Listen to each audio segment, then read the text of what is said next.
Assalamualaikum warahmatullahi wabarakatuh. Hari ini kita akan membahas materi sistem produksi di bagian manajemen proyek. Ini nanti akan ada dua part, yaitu yang pertama ini, part pertama, dan yang kedua minggu depan akan kita bahas. Jadi untuk manajemen proyek di sistem produksi ini kita tidak membahas secara rinci ya dari sejarahnya, kemudian dari awal mulanya bagaimana. Jadi kita fokus ke sistem produksinya. Jadi manajemen proyek di sistem produksi, di mana nanti contoh-contohnya ya terkait dengan di industri manufaktur.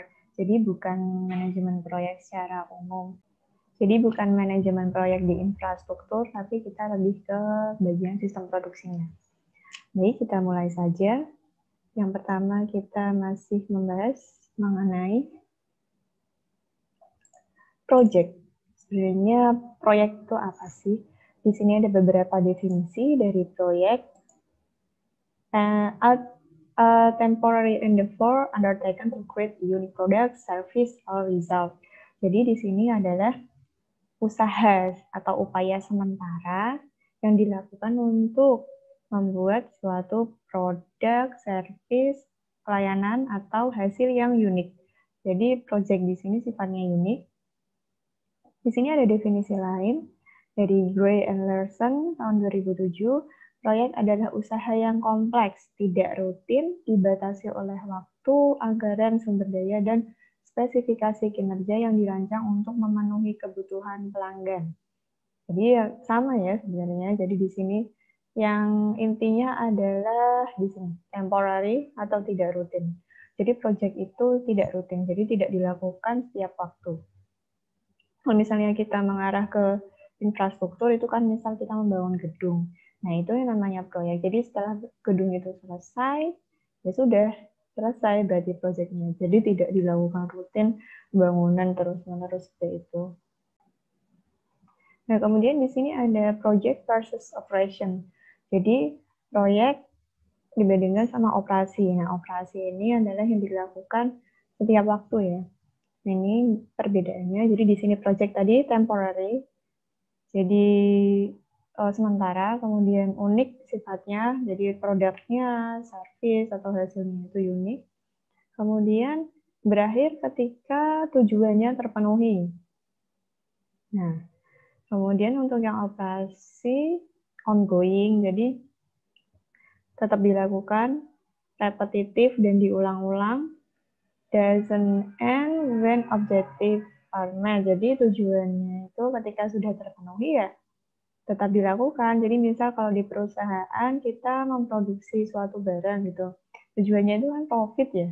Profitnya misal meningkat 5% untuk bulan depan. Nah ketika tujuan profitnya itu sudah terpenuhi 5%, kan mereka tetap melakukan produksi barang tersebut gitu. Jadi besok berarti karena sudah tujuan 5% ini profit terpenuhi, jadi mungkin bulan depan jadi dinaikkan lagi, bisa 5,5% atau sebagainya. Jadi meskipun objektifnya atau tujuannya terpenuhi, tapi dia tetap melakukan aktivitas itu. Nah, di sini ada project versus operation. Jadi sama ya kalau ini yang bahasa Indonesianya dan beberapa poin. Untuk manajemen proyek bersifat dinamis dan tidak rutin tadi ya. Yang temporary, kemudian siklus pengerjaan relatif pendek. Biasanya itu ada jangka waktunya, intensitas kegiatan berfluktuasi. Jadi tergantung dari nanti kita juga belajar Gantt chart, jadi pemetaannya pekerjaannya itu bagaimana. Kemudian setiap kegiatan harus diselesaikan sesuai dengan anggaran dan jadwal yang telah ditetapkan. Nah ini nanti di bagian perencanaan kita akan membuat anggaran dan jadwalnya. Terdiri dari berbagai jenis kegiatan yang bervariasi dan terkadang membutuhkan pendekatan berbagai disiplin ilmu dalam proses pengerjaannya. Jadi nanti macam-macam ya, misal kalau dari nanti kita di manufaktur itu misal nanti dari PPIC yang perencanaannya, kemudian yang pelaksanaannya itu ada di bagian produksi dan bagian evaluasinya adalah manajemen atau dan sebagainya. Nah ini ada berbagai disiplin ilmu, kemudian ada kebutuhan sumber daya berubah-ubah baik jenis maupun volumenya. Jadi sesuai kebutuhan ya, sesuai tujuan tadi. Kemudian untuk kegiatan operasional sifatnya adalah berulang-ulang atau rutin. Berlangsung untuk jangka panjang, intensitas kegiatan relatif konstan, batasan anggaran dan jadwal relatif tidak terlalu ketat, karena biasanya ada anggaran bulanan dari perusahaan. Ketika misalnya di industri manufaktur itu pasti dia ada budgetingnya. Kemudian jenis kegiatan yang dilakukan tidak terlalu bervariasi dan seringkali bisa diselesaikan hanya dengan menggunakan pendekatan dari satu disiplin ilmu. Kemudian di sini ada kebutuhan sumber daya relatif konstan juga. Jadi misal di bagian produksi itu udah pasti ya, misal di bagian produksi line ini butuh orang 10, ya udah biasanya ya 10 itu. Kadang ada turnover kan, berkurangnya 1, 2, dan itu pasti nanti akan digantikan lagi oleh orang yang baru. Di sini ada karakteristik project. Jadi karakteristik proyek itu di sini ada memiliki sasaran atau tujuan tadi, kemudian tadi ya ada memiliki rentang waktu, melibatkan beberapa departemen dan profesional. Ini biasanya ketika membuat proyek ini terkait dengan beberapa departemen. Seperti dulu di tempat saya ketika ada proyek pembuatan line baru, itu juga beberapa departemen dari PPIC, dari purchasing, kemudian dari pembuatan chipboard-nya, terus dari pembuatan pipanya seperti itu. Jadi ada beberapa departemen. Kemudian memiliki waktu, biaya, dan persyaratan kinerja spesifik. Nah, ini biasanya terbatas. Jadi proyeknya itu, jadi jalan line ini misal 3 bulan lagi. Nah, ini waktunya ini dia terbatas waktu untuk proyeknya. Terus biayanya itu biasanya dari supplier atau dari project owner-nya itu tuh memiliki biaya sekian. Nah, ini ada batasannya dan persyaratan kinerja spesifik. Jadi siapa saja yang harus terlibat. Nah, ini di sini. Kemudian umumnya melakukan sesuatu yang belum pernah dilakukan. Jadi memang baru ya biasanya. Setelah ada line baru itu kan berarti line-nya pasti ada perbedaan dengan line lain. Misal kalau di tempat saya itu dulu waktu saya ikut project adalah project Subaru. Nah, project Subaru ini sebelumnya belum ada ini line Subaru di dalam lantai produksi situ. Jadi ini kita melakukan hal yang baru. Nah, di sini ada beberapa project constraint. Constraint itu adalah maksudnya batasan. Jadi di sini ada scope-nya, lingkupnya itu sampai mana aja, kemudian kualitasnya yang diinginkan seperti apa, waktu juga, rentang waktunya itu terbatas berapa lama, sumber dayanya yang ada apa aja, biayanya berapa, budgetingnya, kemudian resiko yang harus kita hadapi nantinya apa saja. Nah, ini adalah constraint yang harus diperhatikan ketika kita melakukan suatu project. Nah, kalau tadi kita membahas proyek atau project, di sini ada manajemen proyeknya. Nah, kita akan membahas tentang manajemen proyek. Jadi, untuk definisinya, manajemen proyek adalah aplikasi proses, pengetahuan, keterampilan, dan pengalaman untuk mencapai tujuan proyek. Jadi, masih ada ya di sini tujuannya. Kemudian, untuk definisi selanjutnya adalah manajemen proyek merupakan pengelolaan masukan atau input yang berupa sumber daya, berupa manusia, dana, waktu, teknologi, bahan peralatan untuk menghasilkan keluaran atau hasil akhir proyek berupa output yang telah ditentukan untuk mencapai suatu tujuan program atau goal dalam jangka waktu tertentu atau terbatas. Nah, di sini komplit ya untuk yang definisi di sini. Jadi ada inputnya berupa apa aja, sumber dayanya, kemudian untuk menghasilkan output, dan ini untuk mencapai suatu tujuan dalam jangka waktu tertentu. Jadi ada jangka waktunya untuk proyek.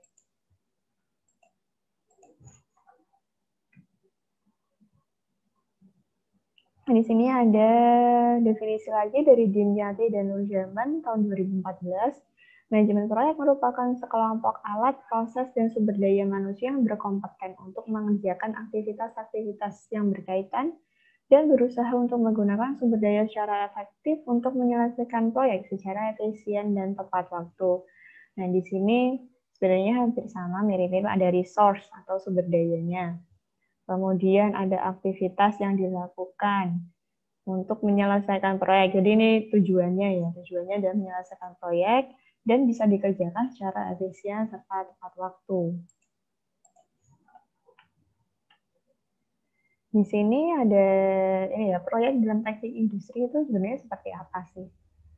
Nah, kalau kita mengkaji dari sudut pandang teknik industri, jadi proyek di sini itu termasuk dalam kajian sistem produksi. Nah, proyek ini adalah strategi proses produksi yang digunakan apabila produk yang dihasilkan itu bersifat unik. Tadi kita sudah bahas, jadi project itu sifatnya unik dan membutuhkan kreativitas. Strategi proyek digunakan untuk menanggapi tipe permintaan design to order dan make to order. Jadi ini sesuai permintaan ya. Kemudian kedua tipe strategi respon permintaan tersebut hampir mirip, hanya ada sedikit perbedaan. Kalau di design to order, produk baru didesain dan diproduksi setelah ada permintaan dari konsumen. Nah, kalau di make to order hanya produksi yang baru dilakukan setelah ada permintaan dari konsumen. Jadi biasanya kalau yang design to order itu tuh kayak misal di bagian mebel ya, kalau mebel itu kan kita bisa sesuai dengan desain kita kan, kalau misalnya order meja atau lemari kayak gitulah, itu sesuai dari desain kita baru itu nanti dibuat. Nah, kalau make to order biasanya kan mereka udah punya tuh katalog ini ada meja bentuknya seperti ini, kursi bentuknya seperti ini. Nah, ini yang di katalog itu yang diminta baru dibuat. Jadi desainnya udah ada, nah itu baru dibuat untuk order. Kalau yang desain to order itu benar-benar desainnya itu baru benar-benar dibikin baru. Jadi bukan pakai desain yang sudah ada. Kemudian proses pengerjaan proyek ini dikelola menggunakan pendekatan manajemen proyek dari Gaspers 2004. Ini Bapak Vincent Gaspers itu orangnya masih ada ya. Jadi kalau misalnya kalian cari-cari itu bukunya banyak, dari jurnal juga banyak. Itu beliau membahas banyak mengenai supply chain. Jadi untuk saat ini sebenarnya beliau lebih fokus ke Lean Six Sigma. Kalau kalian mau cari, ini Bapak Vincent Gaspers. Ini orangnya masih ada karena saya beberapa waktu lalu ikut pelatihan beliau. Jadi silahkan kalau misalnya kalian mau browsing atau mau baca-baca buku dan penelitian beliau, itu masih banyak banget. Kemudian saya lanjutkan. Nah, ini untuk strategi sistem manufakturnya. Jadi di sini ya, strategi respon terhadap permintaan konsumen. Ada design to order, make to order, assembly to order. Kemudian ada make to stock, make to demand. Nah, ini untuk design to order ini bisa berupa proyek, bisa berupa agile atau flexible control system, bisa berupa job shop. Kemudian make to order ini kita bahasnya berarti untuk yang design to order sama make to order karena yang mengarah ke proyek. Jadi cuma dua ini yang mengarah ke proyek, yang lainnya nggak ada. Ini untuk make to order dia proses manufakturnya bisa berupa proyek, bisa berupa small batch flow, bisa berupa agile flexible control system. Nanti kita akan bahas untuk flexible, lebih ke FSM sih, flexible system manufacturing. Tapi kita nanti coba bahas sedikit. Kemudian di sini untuk proses manufakturnya ini ada proyek dan perencanaan. Untuk perencanaan dan pengendalian produksinya adalah kita menggunakan manajemen proyek. Jadi khusus yang proyek ini ya cuma dua ini aja, proyek, manajemen proyek. Nah, di sini untuk engineering project berupa manufaktur. Nah, di sini proyek engineering yang di manufaktur, kegiatan untuk menghasilkan jenis produk baru, karena tadi kita fokusnya di desain dan make to order. Nah, di sini ada design engineering, jadi ada proses desainnya, kemudian ada proses pengembangan produk, terus ini biasanya di bagian prototype ya. Terus pengadaan materialnya, sumber daya yang terkait, proses manufakturnya, kemudian kalau misalnya perlu ada assembly, ya berarti ada perakitan, Kemudian baru pengujian fungsi dan operasi produk. Kalau misalnya memang itu nantinya desain, kalau yang desain to order itu nantinya banyak yang minat atau membutuhkan, ini bisa jadi nanti akan ada tahapan atau aktivitas operasi.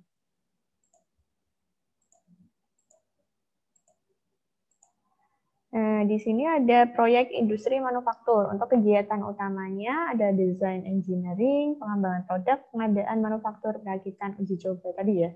Untuk yang kegiatan utamanya udah kita bahas. Kemudian di sini jenis produknya ada kendaraan, alat elektronik, bahan tekstil, pakaian, dan lain-lain dapat diproduksi dalam jumlah massal. Serta penggunaan dapat bersifat individu dan dapat digunakan orang banyak. Jadi untuk proyek industri manufaktur yang namanya aja industri manufaktur. Jadi biasanya ini mass production dan produksinya itu banyak. Nah, jumlah massal ini. Oke, selanjutnya. Nah, di sini ada stakeholder proyek atau pihak-pihak yang terlibat di dalam proyek. Jadi ada manajer proyek, seseorang yang bertanggung jawab mengelola proyek. Untuk pelanggan atau customer adalah seseorang atau orang yang menginisiasi menggunakan produk proyek. Kemudian organisasi proyek ada hierarki atau susunan tugas dengan orang individual. Jadi biasanya di sini ada leadernya itu siapa, kemudian nanti yang staff-staffnya itu yang mengelola siapa. Yang di sini ada sponsor, penyedia sumber dana untuk proyek tadi ya. Yang misal tadi saya ada proyek Subaru, itu berarti dari Subaru ya yang jadi sponsor penyedia sumber dana untuk proyeknya. Nah, di sini ada pelaksanaan dan pengendalian proyek. Yang pertama adalah inisiasi atau pendefinisian. Kemudian ada perencanaan, ada pelaksanaan, dan penyelesaian. Kita evaluasi. Nah, ini sebenarnya basic ya, basic step-nya untuk pelaksanaan dan pengendalian proyek. Jadi kalau mau proyek apa aja, ini basic step-nya adalah ini. Jadi kalau misalnya nanti ada step lain atau dengan penamaan yang berbeda, ini sebenarnya basic step-nya adalah ini saja. Jadi kalau misalnya memang ada ya tidak masalah. Yang penting biasanya tetap ada basic step-nya ini. Nah, untuk yang pertama adalah inisiasi atau pendefinisian proyek. Yang pertama ada kesempatan bisnis yang ingin diperoleh melalui proyek itu apa. Ruang lingkup proyek, scope tadi ya, ruang lingkup proyek terkait dengan hasil akhir yang ingin dicapai. Jadi scope-nya itu ya sesuai sama tujuannya. Kriteria pencapaian untuk mengetahui aktivitas-aktivitas yang perlu dilakukan dan sebagai patokan untuk mengetahui kapan proyek tersebut dianggap selesai. Ini yang jangka waktunya biasanya. Kemudian hubungan keterkaitan antara aktivitas untuk mengetahui dampak proyek terhadap orang lain dan lingkungan sekitarnya. Nah, di sini juga perlu biasanya AMDAL-nya itu juga diperhatikan. Identifikasi dan penilaian resiko. Tadi ya udah ada yang di constraint. Yang project constraint tadi ada scope, ada risk atau resiko, dan evaluasi sumber daya. Jadi memang sumber daya itu yang ada itu tuh apa saja dan yang tersedia itu berapa. Nah, itu harus disesuaikan sama proyeknya. Kemudian ada perencanaan proyek. Untuk perencanaan proyek disusun berdasarkan 3 sukses kriteria, yaitu waktu, biaya, dan kualitas. Jadi biasanya kalau udah ada sukses kriteria ini dari waktu terpenuhi, biaya juga budgetingnya oke, dan kualitas yang dibuat adalah oke, ini sudah sukses ya. Jadi kita yang perlu hati-hati itu kadang kalau yang di proyek kayak pembangunan gitu biasanya ada biaya yang agak diselewengkan. Nah, itu biasanya mempengaruhi kualitasnya. Misal untuk biaya pembelian kayak besi-besinya kayak gitu yang harusnya misal per meter berapa gitu. Kita belinya harusnya di mana tapi belinya jadinya di mana yang sepertinya lebih murah tapi ternyata kualitasnya itu lebih buruk. Nah, itu kadang mempengaruhi. Jadi ini yang masih ada di Indonesia untuk praktek-praktek seperti itu. Kalau di manufaktur itu agak jarang ya sebenarnya, karena memang benar-benar terawasi untuk produknya itu spesifikasinya seperti apa dan biayanya itu berapa, itu kita memang benar-benar sesuai biasanya untuk di manufaktur, dan memang budgetingnya itu biasanya terbatas banget. Jadi memang benar-benar diteliti sedalam itu apakah sesuai biaya dan kualitasnya. Kemudian penyusunan dokumen perencanaan, ada project plan, ini proyeknya seperti apa, kayak master plan-nya gitu ya. Kemudian resource plan, resource itu sumber dayanya yang tadi perencanaan sumber dayanya ada berapa, ada apa aja sumber daya yang dibutuhkan, yang tersedia berapa. Dan financial plan ini memang budgetingnya ya, jadi ketika minggu pertama itu kita beli apa aja, habisnya berapa itu ada. Risk plan, apakah nanti ada resiko, misal nanti pembelian material ini itu butuh waktu berapa lama. Misal kita belinya di luar negeri pakai kapal. Nah, resiko-resiko apa yang ada? Jadi kadang bisa telat, kemudian di bea cukainya itu kadang pemeriksaannya lama. Nah, itu resiko-resiko itu harus ada plan-nya. Jadi ketika memang terjadi hal-hal yang tidak diinginkan, ada lama dalam pengiriman, itu nanti bagaimana. Kemudian ada acceptance plan.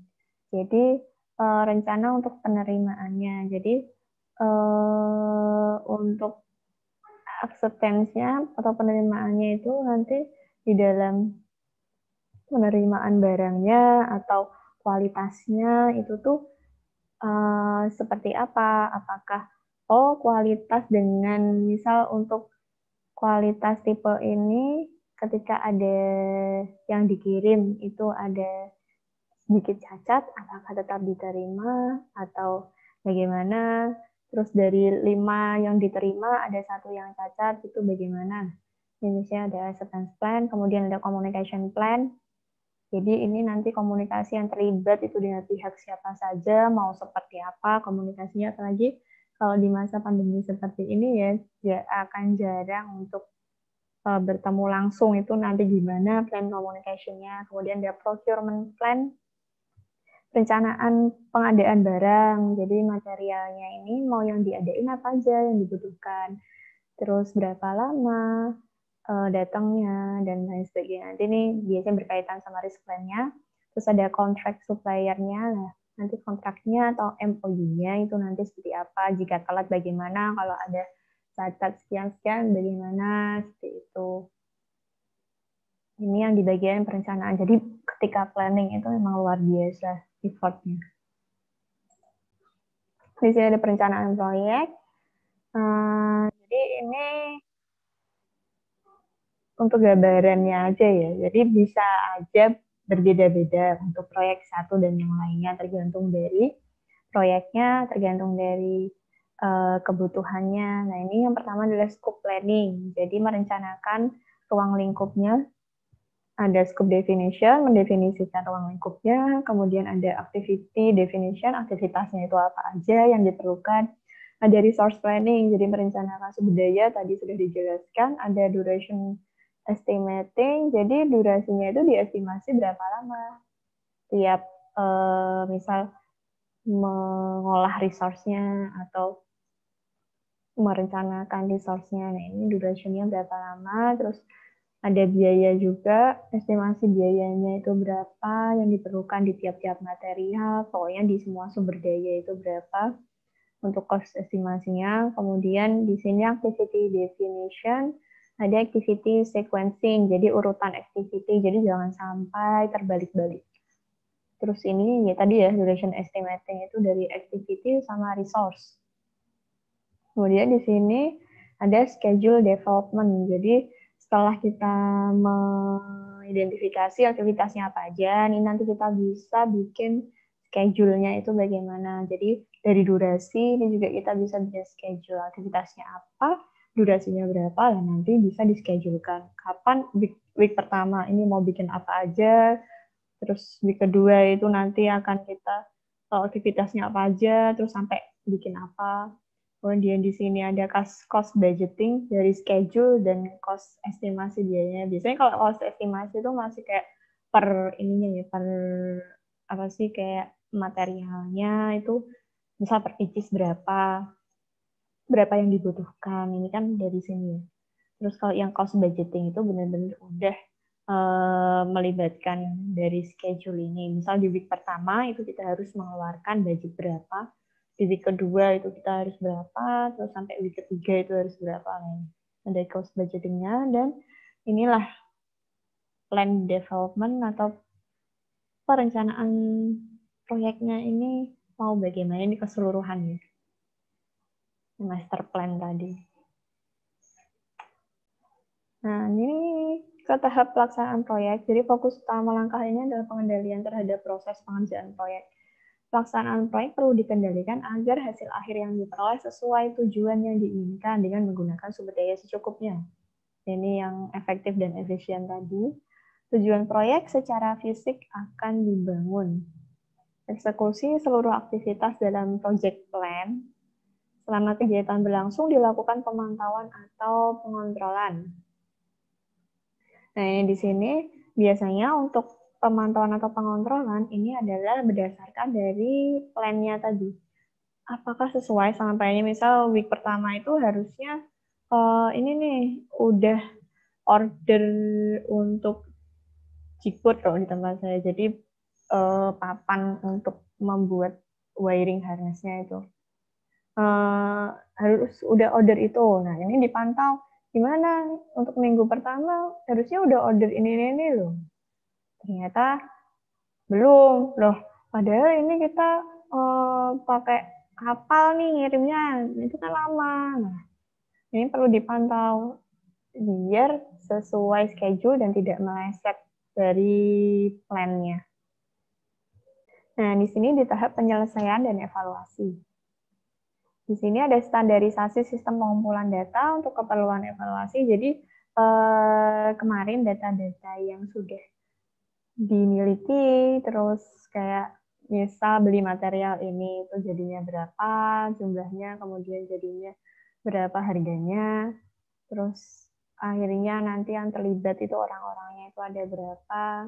Kemudian analisis dilakukan berdasarkan perbandingan antara hasil aktual diperoleh dengan rencana awal proyek. Nah, ini juga perlu ada perbandingan yang awalnya master plan-nya seperti ini, apakah iya sesuai atau bahkan jadi lebih baik atau lebih buruk. Tindakan perbaikan harus diambil untuk setiap penyimpangan yang terjadi. Jadi di sini ya perlunya ada evaluasi. Terus tadi di bagian pelaksanaan itu ada pemantauan. Nah, itu ketika ada penyimpangan itu harus kayak gercep gitu perbaikannya mau seperti apa biar tidak terus-terusan dilakukan dan mempengaruhi kualitas. Semua tindakan perbaikan yang dilakukan harus diinformasikan kepada seluruh pihak terkait. Jadi kalau misalnya ada perubahan plan atau perubahan desain produk, nah itu juga harus diinformasikan semuanya. Oh, ternyata ini ada desain yang berubah baru dia dikirim dari si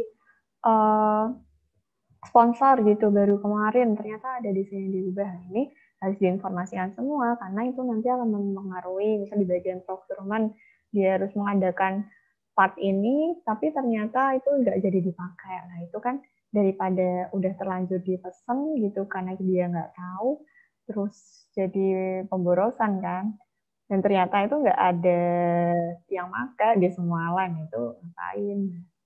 Itu harus diinformasikan ke semuanya.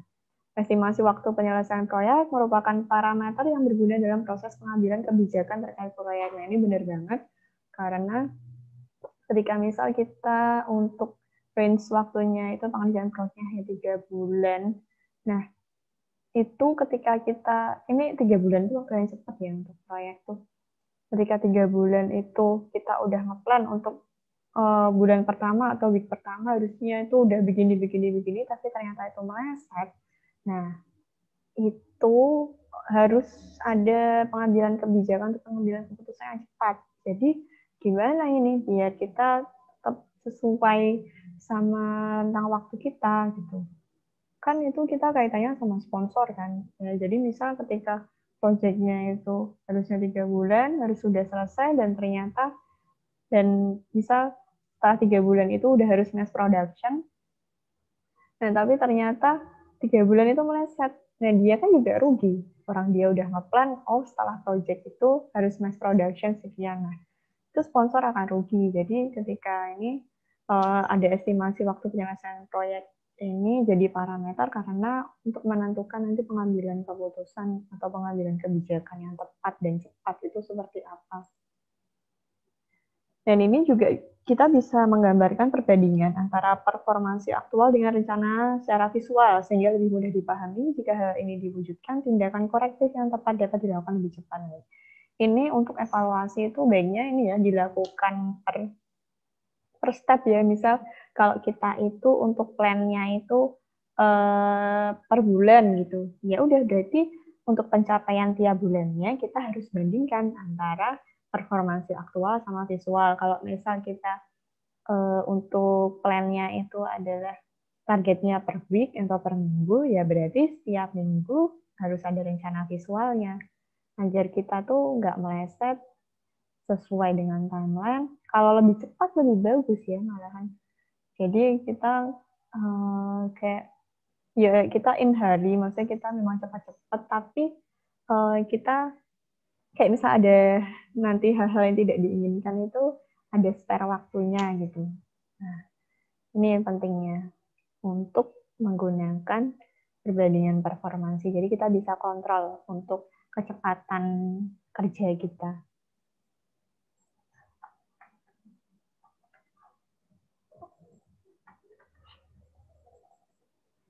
Oke, ternyata untuk part 1 ini selesai, jadi kita besok minggu depan akan melanjutkan part 2. Jadi mungkin nanti akan menghitungnya. Jadi ada nanti membuat diagram, terus menghitung jalur kritisnya, seperti itu.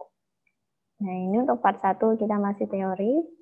Untuk part 2 kita lanjutkan di pertemuan berikutnya. Semoga bermanfaat. Terima kasih. Apabila yang ditanyakan, silahkan bisa melalui komen di YouTube atau WhatsApp grup atau di Sunan. Terima kasih. Wassalamualaikum warahmatullahi wabarakatuh.